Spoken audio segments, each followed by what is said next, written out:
Many entrepreneurs or many business leaders that start their businesses from scratch and build them up, they get all these accolades and they get all this praise for, oh, you did it on your own. Look at you, you're self-made.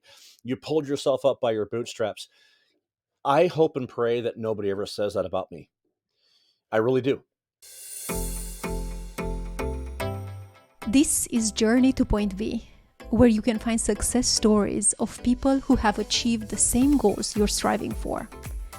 I'm your host, Lucia Csoma, and it's my hope that these stories will provide motivation for your own journey to Point B. Matt, welcome. Thank you. I've been looking forward to our conversation. So nice to have you on the show. It's great to be here. Thank you. Tell me 3 things that I need to know about you in order to know you a little bit better. 3 things to know about me.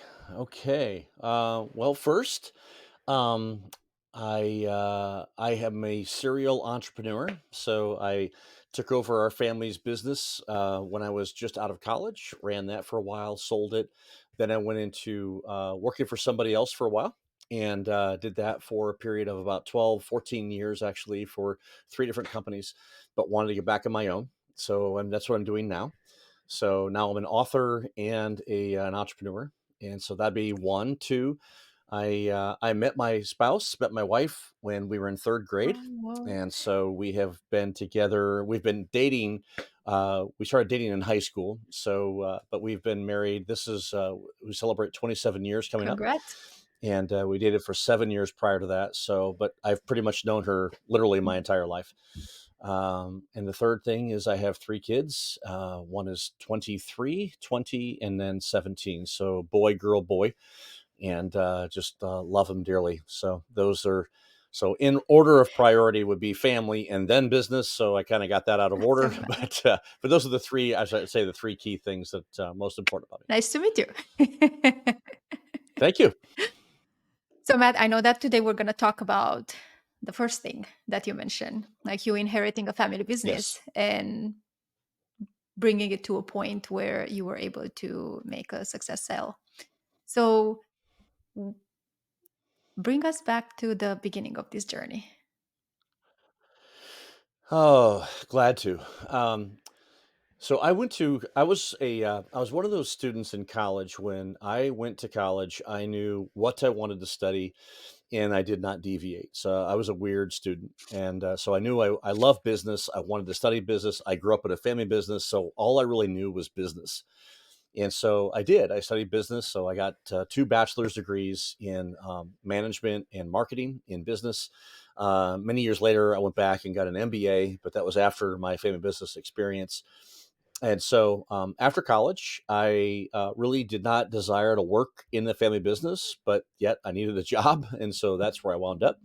For about a year and a half, I worked for my dad, and it just didn't work out. And so I went into him to resign about a year and a half after I graduated, and he kind of flipped the script on me. And so rather than me resigning, he left. And on his way out the door, he literally signed the company over to me. And so I took over, and it was one of those things that I was young and I didn't know what I didn't know. I was arrogant, and so I thought, I went to school to study business, so I can do this, no problem. Well, within just 3 short months, I uncovered problem after problem after problem, and 3 big ones. So we were in the oil industry, Mm. and so wholesale oil distribution of gasoline, diesel fuel, heavy oils, and we had convenience stores as well. And so the first big thing I uncovered was trade debt. And so he decided he had not paid suppliers in a long, long time. And now my suppliers were coming after me saying, hey, we're not going to give you product unless you pay us. Well, I didn't have any money to pay them. The second one was that we had a couple of our properties that were heavily polluted, and they were polluting neighboring properties. And so the EPA was starting to come after those properties as well to get them cleaned up.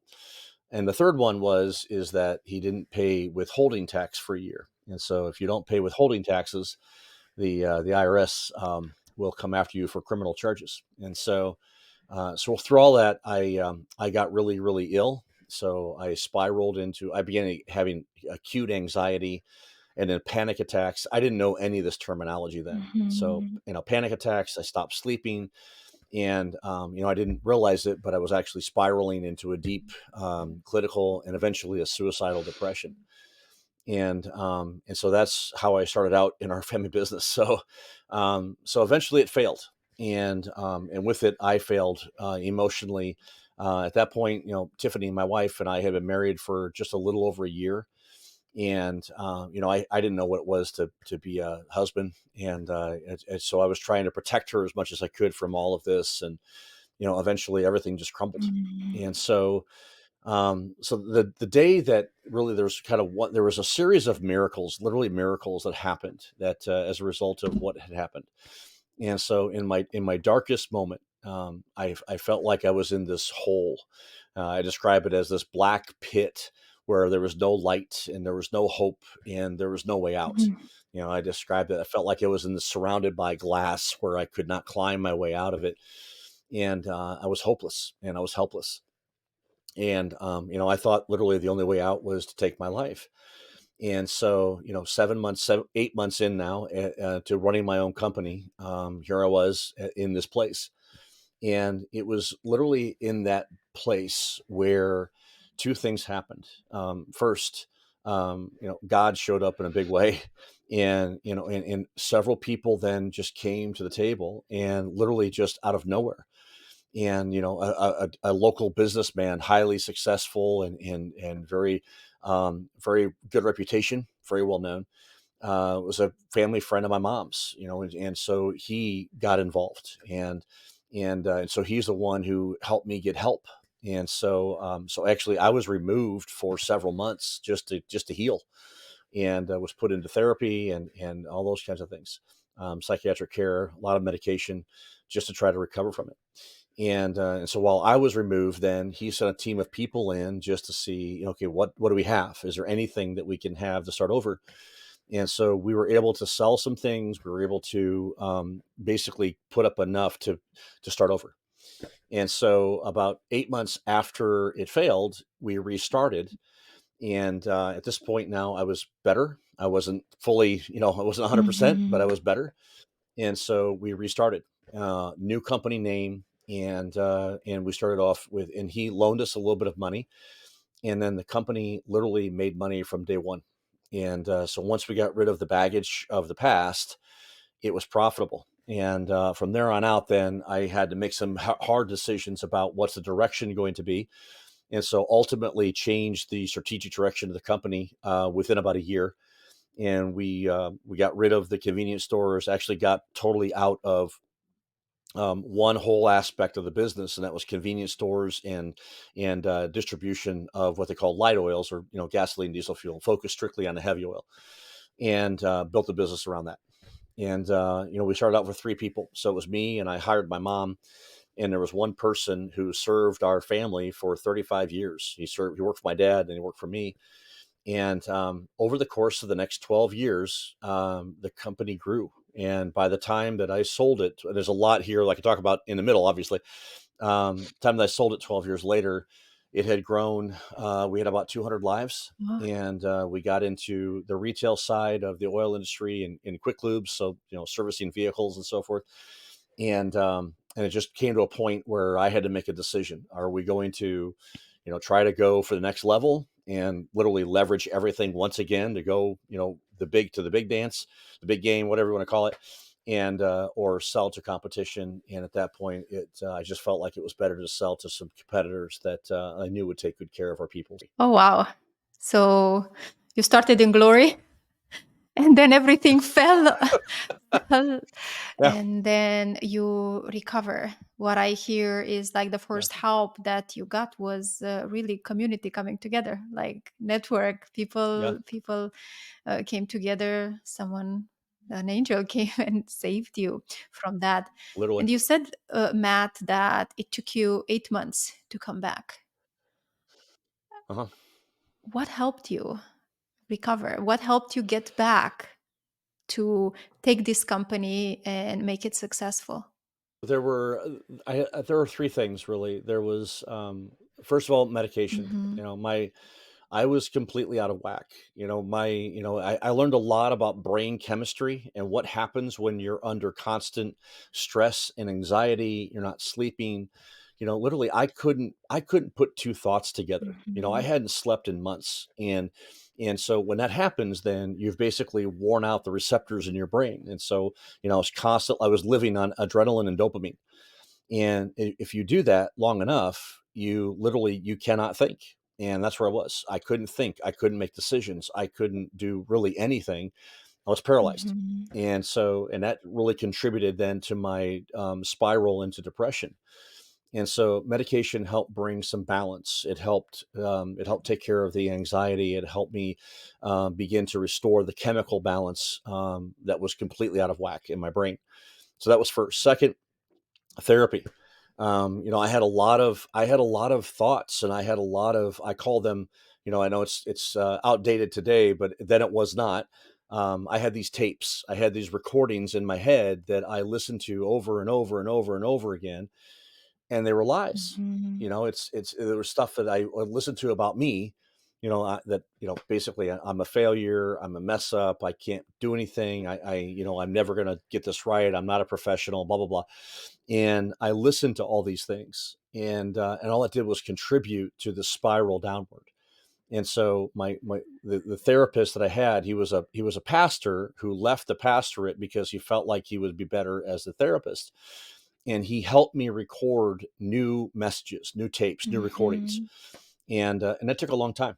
You don't recover from something where you've spent literally years recording these negative messages. That's not something you snap your fingers Yeah. and you're done, in a day, a week, or a month.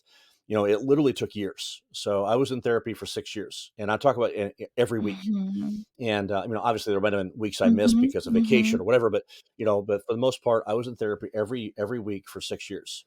Me and my wife both. She went with me, and it was amazing. So I talk about it in terms of, like I said before, I didn't know what it was to be a husband, and so for us to be able to go to therapy together as a married couple, while we're both working on our stuff, right? Because you both bring in stuff, you both bring in Yeah. baggage to any relationship, any marriage, and so we were able to work on that together. So second thing was therapy. The third was coaching and mentoring.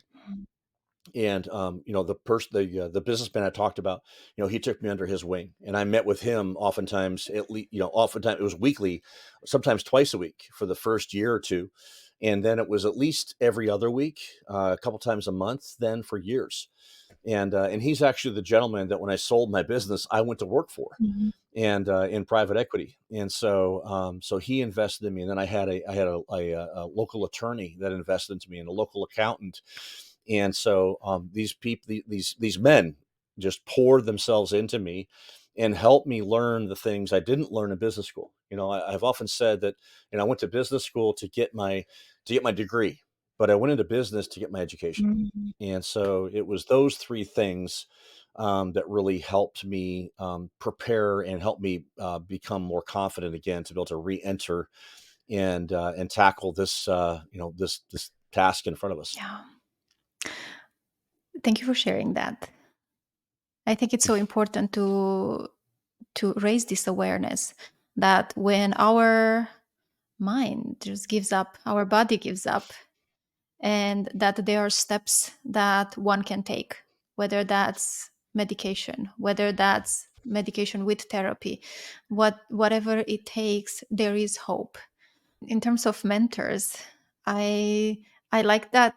I believe that there are two parts in mentorship and coaching. One is offering it, and the other one is receiving it. So it seems like you were able to receive Mm-hmm. it because people can pour Yeah. into us, but if we're not ready to receive it, especially after um, such a hard time in the first year, like to receive mentorship and to be willing to come back and give it another try, a really good thing to point out. So now you're back on track. You are back to like getting back in business. What were some of the stepping stone, Matt, that made this business successful? Oh, that's a great question. I think there were a couple of things. I think One of them was it just so happened that where the business is located geographically, that our larger competition was hundreds of miles away, Mhm. and so we had kind of a niche market, and so that helped. But really, it was our approach to business. So I was very intent on building a very relational business, and so instead of trying to sell you something, I wanted to, and I trained all our people in this, is that we're going to solve Mhm. problems. And so we're not going to sell anything, we're just going to solve problems. And so when we meet with a potential customer, our current customer, whatever it is, we're going to help them solve problems. And if we can't help them solve their problems, then we're going to refer, and it may even mean referring to our competition and saying, hey, listen, we can't help you solve that problem, however our competition over here, they can. Mhm. And we would often refer, and that's how I honestly became good friends with two of my largest competitors, because I would refer them into potential customers that I would have. And so so there was this, I think, the approach, and then there was this I I had this insatiable desire to learn and to grow. Because as the company began to grow, I mean, it's one thing, I didn't learn in business school how to take a company through a failure. I also didn't learn in business school how do you grow this thing from 3 people to 200. Mhm. And so I just began reaching out. I mentioned three of my mentors already, but there were many others, and I would just reach out and say, "Can I have an hour of your time? Can I buy you lunch?" And I would just ask them questions of, "Okay, how did you do this? How do you lead?" Because there was two major challenges I was facing as a leader. One was I was young, and I was hiring people, and the second challenge was I was hiring people much older than me. And so I was young and inexperienced, and two, I was hiring people that had been in the trenches for a long time, or in the game for a long time. And so, how do I begin to find my own voice as a leader? Number one, and number two, then how do I lead people that are more experienced than me, that are more gifted than me, that are more talented than me, and many times many smarter than me. Mhm. And so when I would meet with these people, I would say, teach me how do you do it? What have you done? How do you do it? And what other books should I read? And who should I be talking to? And so literally I felt like I got my first MBA just in the trenches, just talking to people. And that helped me. And it helped me in ways that I can't even begin to express to you, because I knew I didn't know, and I needed to know. And still to this day, I have this insatiable appetite to learn, because there's still so much I don't know. You can become an expert in one field, and then you realize, oh, wait a minute, there's 3 million fields, or however many fields there are. And so, it's there's always something to learn and to grow in. Mhm. I know that in business, typically in life, there are a lot of opportunities that come our way. But what I'm curious, Matt, what is one opportunity that you had to create for yourself? I think honestly, it would have been the easiest thing to do, just to walk away Mm. and to go get a job for somebody else, and basically spend my career working for someone else. And I didn't do that. Instead, chose to take a risk, chose to, for the first 2 years, actually maybe 3 years, even while maybe it was four. Anyway, let's just say 3 years, building the business, not taking a salary, Mm. and literally working night jobs. So I had my business. Here I am, a business owner, not taking any money out, and working at night for someone else, just so I could put food on my family's table. We didn't have kids at that time. It was just me and my wife, and she worked too. So, thank God for that. But so I think just making the decision to say, you know what, I failed. It happened. Now we're going to start over. We're going to make this thing work. And so I think that just having the perseverance, the determination to say, I'm going to try to make this thing work. Don't know if I can, and I have no idea. Failed once already, so the chances of failure a second time pretty high. But for whatever reason, it worked. And so, and that isn't all on me, and I don't take credit for that. There are many things. There were some, obviously, it's you have divine intervention. You have other people that were amazing, that worked alongside and helped me build this. People that believed in me, believed in the vision that we had, believed in our approach to business.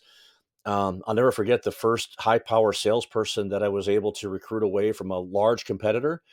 A couple of years into it, he came to me, and I literally asked him, I said, why did you come work for this little company that was struggling to even survive? And he literally was amazing, and he brought a huge book of business with him. I said, "Why did you do it?" And he's like, "Because I believed in the vision and I believed in your approach to business." And Mm. he's like, "Most people don't do that." You had a vision that you believed in, or at least you wanted to make sure that you give it all. And if it's Hmm. working, yes. If not, oh well. But at least you gave it all. Yeah, You tried. You owe that to yourself. yeah. And in many ways, that's what I'm doing today. I've never been an author before, and now I've written 2 books and trying to build a consulting company, which is very difficult to do in leadership development. But the same thing, it's one of those things. I hope it works. I hope it succeeds, but I don't know. You just don't know. You work hard, and you pray a lot, and you have faith, and you keep moving forward. So, I think that's all we can do in Yeah, life. exactly. Taking that action, like doing whatever a successful leadership consultant would do, and then Yeah. the rest it's not in our power. What was the biggest barrier that you had to overcome as you were growing this company? I would say there were 2. So one was more internal and one was external. I think one was fear, just the fear of, can I do this? Am I equipped? Do I have what it takes? Just constantly this constant fear of, I don't know if I can do this. And then the second was external. And I think those are resources. The more you grow, the more resources it takes to grow. It takes working capital. It takes a lot of money to grow a business. And so it was like, are we going to have enough to resources to grow the business? What happens if we have a catastrophe, God forbid? And we did have one that we had to figure our way through about 7 years into it. And so, just those kinds of things of, again, this constant internal battle of, do I have what it takes? Can I make it work? And then the second thing is, okay, how are we going to make this work from a resource perspective?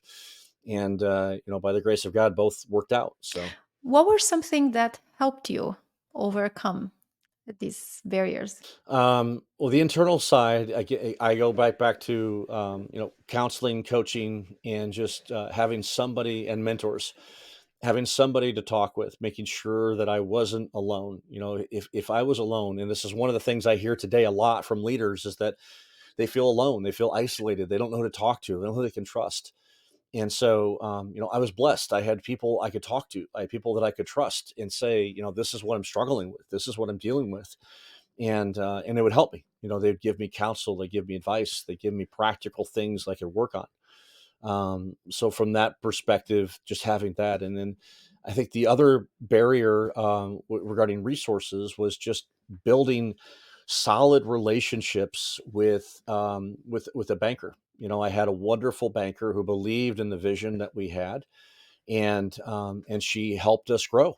And so, obviously, I could have brought on investors or whatever. I chose not to do that. Mhm. Had I stayed in the game, and had I chosen to try to go to the next level of competition, I would have had to, because it would have been way too much risk for a bank to take on.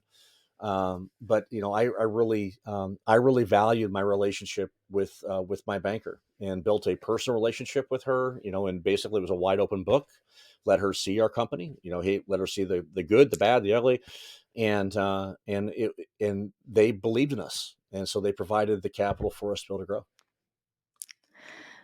What is one lesson that you had to learn in this journey that you don't want to relearn? Only one. Uh, Give me a few.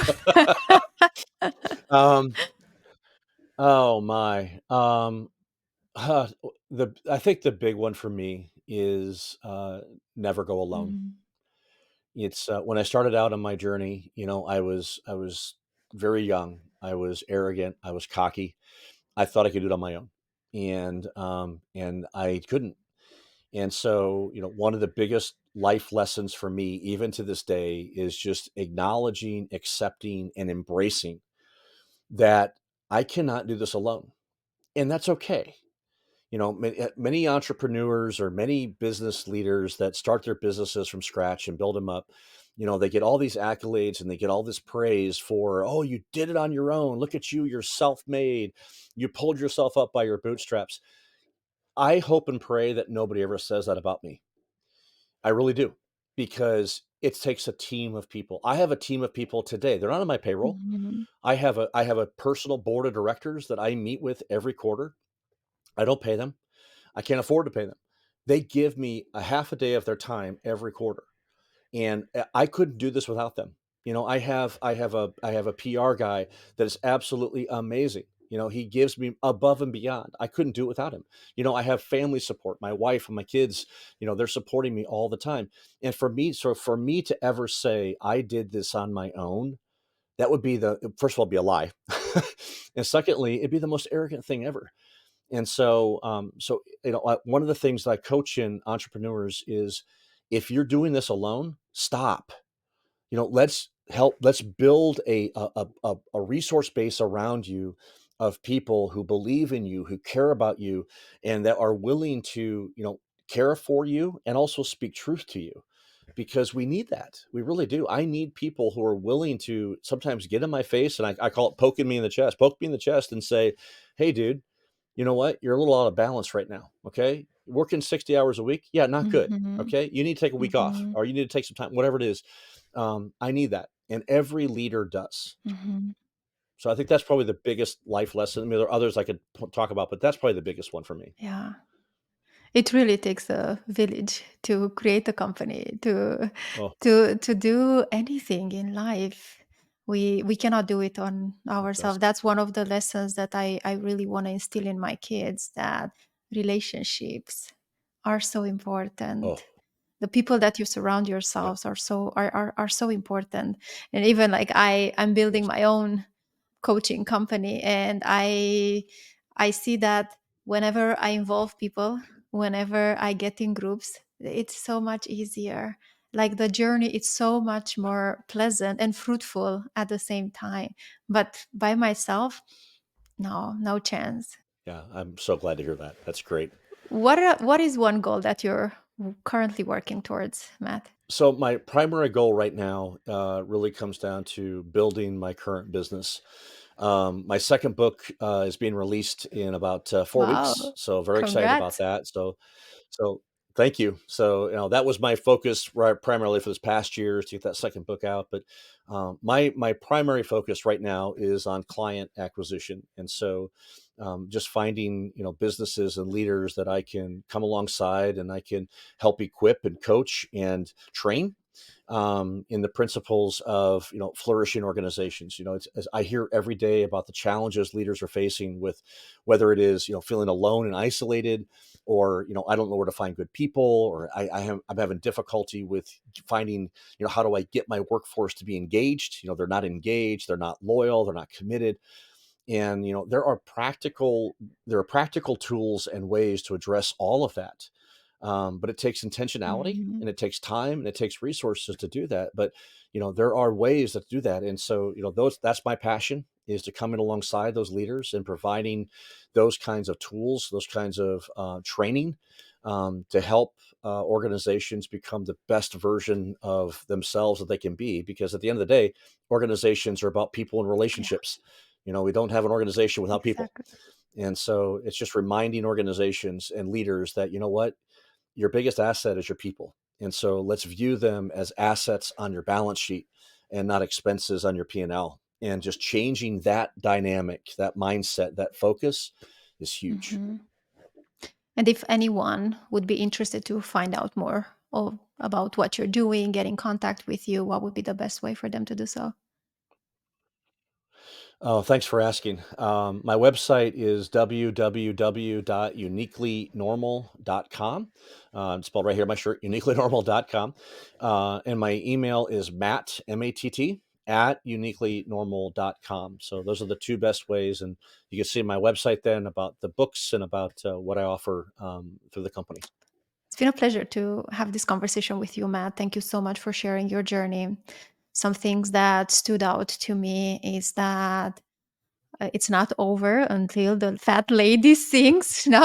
Like after the Good first one. Yeah. year, even if everything came crushing down, it was not over. And there was still a lot that could be done. And that even if we go to the very bottom where we feel like we cannot function, there is still hope. There is still hope there for us that we can do. And then that community and people around us, the relationships that we create, is something that can support us when those hard moments come, when we need it to help lift us, or to help us to see things that we do not want to see. I'm honored that you took this time to share this with us. Thank you. Thank you so much. The honor is mine. Thank you so much. I hope this episode gave you some inspiration for reaching your goals. If you found it useful, please hit the subscribe button. This will help me bring you more inspirational stories to support your own journey to point B. Thank you.